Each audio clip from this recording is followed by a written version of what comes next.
The October 7th attack on Israel was a wake-up call for some influential people in politics, Hollywood, and even the comedy industry. Jerry Seinfeld is the one everyone's talking about. You were in Israel Yes. since the war started. Mm-hmm, How was that trip? The most powerful experience of my life. A Jewish comedian and actor, Seinfeld recalled on The Barry Weiss Show his December visit to Israel, where he met with the families of the hostages kidnapped by Hamas. At the Sheba Medical Center, Seinfeld talked to Avita Bakar, who lost his wife, Dana, and son, Carmel, in the massacres of Kibbutz Be'eri in southern Israel. For Seinfeld, it was personal. Right after the tragedy, he said, "I lived and worked on a kibbutz in Israel when I was 16, and I have loved our Jewish homeland ever since.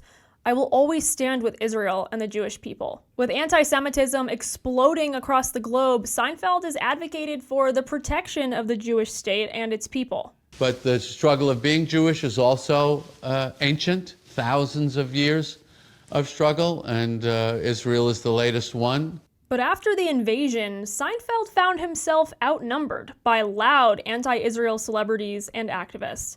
Here's student protesters walking out of the Duke University graduation ceremony after Seinfeld was announced as the commencement speaker. Jerry is also serving as our commencement speaker today.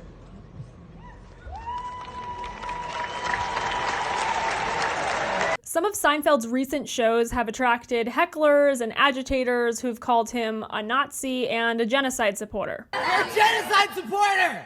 What's that? You're a genocide supporter! You should be ashamed of yourself! You should all be ashamed! You'll notice most of the boos in the audience are coming from other attendees, furious at the disruption.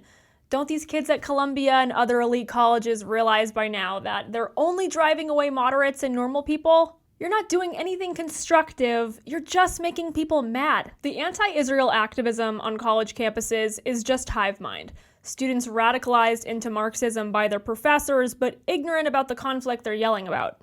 But Seinfeld continues to be a happy warrior. They want to express this, sincere, intense rage, but again, a little off target.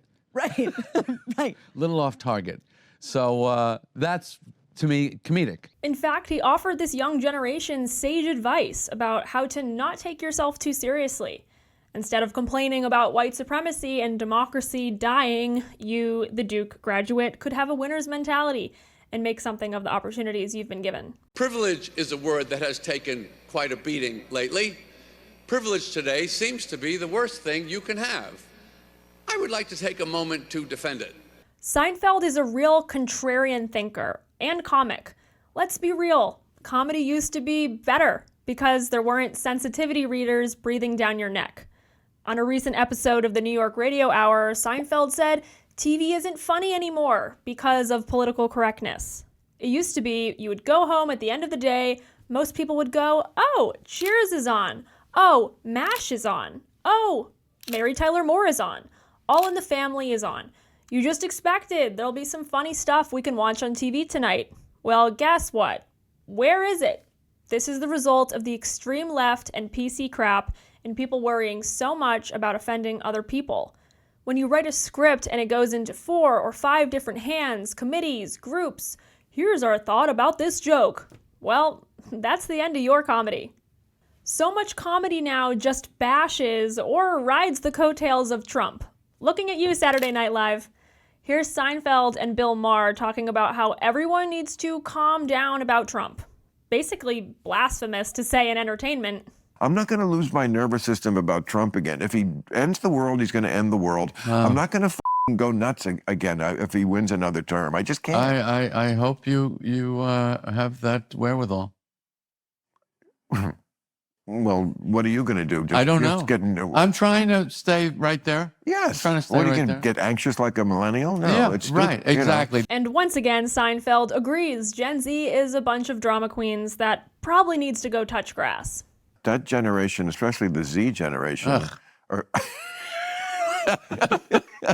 Other comedians have gotten bolder too. Sebastian Maniscalco has his old world humor that's also critical of a society that's become so tolerant and accepting of everyone that it's lost its marbles. Now, I live in Los Angeles, so you got to be careful who you're talking to over there, all right? Got me and another dad waiting for the kids to come out of the class, so I tapped him. I said, "You see the lion they got in the class?" He's like, "I know, isn't that fabulous?" And then I just floated away from that guy, right? Not going to be talking to that guy the rest of the semester. I don't blame the kid. I blame the parents, right? Listen, kid probably came down in the morning dressed as a lion. "I'm a lion, Mommy. I'm a lion, Daddy." And the idiot parent's like, "Oh, he's a lion now. Well, come on, let's go to school, lion. Let's go to school." Now, if my kid comes down, he's dressed as a panda bear, I tell him, "Get the fuck back upstairs and go put some jeans on. I'm not taking a panda bear to school." All right? And that's it. Done. We don't see that outfit ever again. Daddy said no. Dave Chappelle defiantly rejected the mob after it tried to cancel him for joking about transgenderism, which Ricky Gervais also did. No, I love the new women. I know the new women. They're great, aren't they? You know, the new ones we've been seeing lately. The ones with beards and cocks. They're as good as gold. I love them.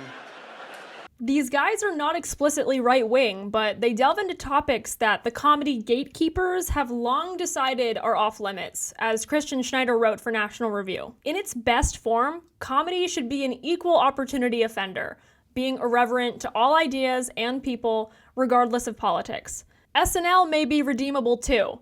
Check out its skit on the Columbia University protests. Alexis Vanessa Roberts better have her butt in class. Let me find out she in one of them damn tents instead of the dorm room that I pay for. Seinfeld summed it all up. And it is worth the sacrifice of an occasional discomfort to have some laughs. Don't lose that.